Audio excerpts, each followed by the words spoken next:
Libreville, palais présidentiel.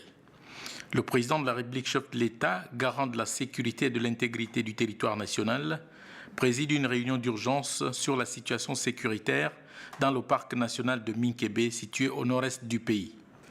Pour cette partie du territoire devenue zone de non-droit, des instructions fermes sont données au gouvernement pour réaffirmer l'autorité de l'État en ces lieux.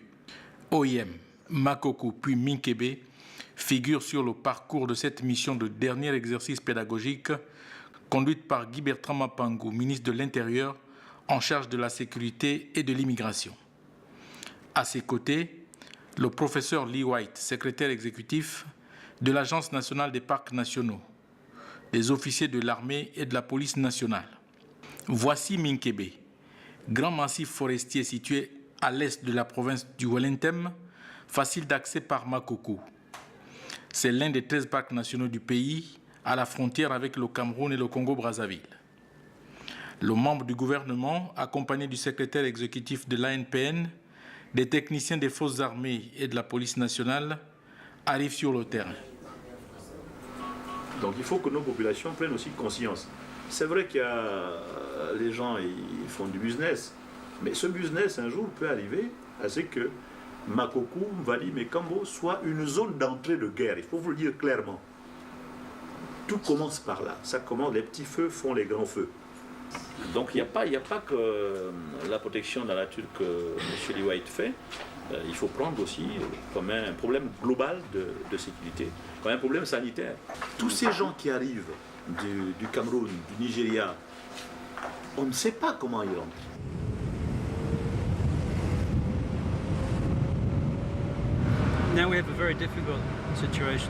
Nous nous trouvons maintenant dans une situation difficile à gérer.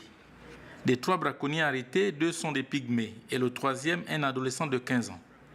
Il a passé 1 mois dans la forêt et pour tout un mois de travail, il a été payé à 5 000 francs. C'est de la maltraitance, de l'esclavage.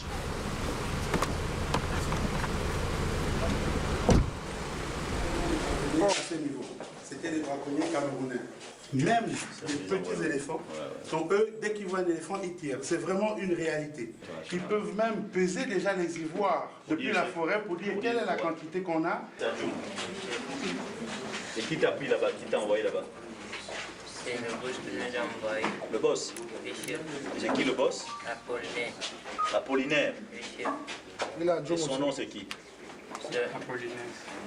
Je vais appeler ton ambassadeur pour dire que j'ai un enfant de 15 ans qui fait du braconnage et qui est dans nos locaux. Comme ça, il va me dire, lui, ce qu'il pense. Des batailles de chasse. Non, mais c'est l'organisation, c'est pas les enfants. Il faut qu'on enclenche les gens de l'UNICEF pour voir qu'est-ce qu'on peut faire pour que cet enfant soit rapatrié vers son pays et pour retrouver ses parents. Bien sûr, c'est un grand réseau avec un touraillant en forêt, c'est pas des chasseurs, c'est pas des chasseurs particuliers ou d'un seul jour. Ouais. Ils sont des victimes en fait, ils sont des gens qu'on utilise pour ce trafic. Il faut que le Gabon ait une politique de protection. C'est de l'esclavage. Question cruciale de sécurité nationale, la ruée vers l'or et l'ivoire de Minkébé devient inquiétante à plus d'un titre. Tant les armes lourdes et l'esclavage de tout genre s'y mêlent, trafic des êtres humains compris. En 2011 déjà, inquiet de l'ampleur de la situation, le président de la République, chef de l'État, avait mis fin au pillage à ciel ouvert et incontrôlé de l'or à Minkébé. Nous voici à Lélé, la plaque tournante de tous les trafics. Un campement situé à la pointe nord-est du pays, zone des 3 frontières dont les seules limites sont les bords de la rivière Ivindo, navigable en pirogue et en toute saison. La présence dissuasive des écogardes retrace tout de même la comptabilité des immigrants. Ça, c'est le cahier de la main courante. C'est pour que les écogardes et les gens qui sont ici notent les gens qui passent de manière clandestine, qui viennent du Cameroun et du Congo. Guinéenne, sénégalaise, malienne, sénégalais, camerounais, nigérienne, camerounais, sénégalais, nigérienne, camerounaise, tchadienne, burkinabé, camerounaise, nigérienne, Bissau, malien, camerounais. Beaucoup de questions et peu de réponses sur la présence massive et inquiétante à Mikébé des ressortissants des pays qui n'ont aucune frontière avec le Gabon. Pour ce vaste réseau transfrontalier organisé et qui pourrait à l'avenir menacer la paix et la sécurité du Gabon si rien n'est entrepris, le ministre de l'Intérieur et le professeur Lee White sont restés intransigeants.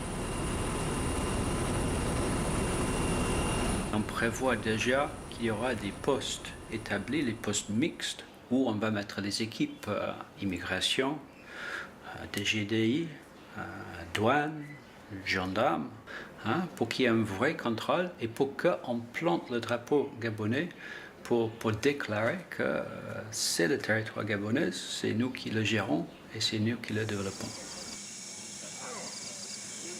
On pense circonscrit uniquement en termes d'éléphants et alors qu'il y a un problème de sécurité nationale clair et de l'intégrité de notre territoire. Les Tchadiens, les Soudanais, ils ont tiré d'abord tous les rhinos, tous les éléphants, le grand gibier et le petit gibier. Et ceux qui rentrent là avec des kalachnikovs, demain avec des 12-7, c'est un problème d'intégrité du territoire, de sécurité nationale. La preuve, c'est que ça ne s'arrête plus à Mikébé. Ils sont maintenant dans Makoko. Dans Makoko.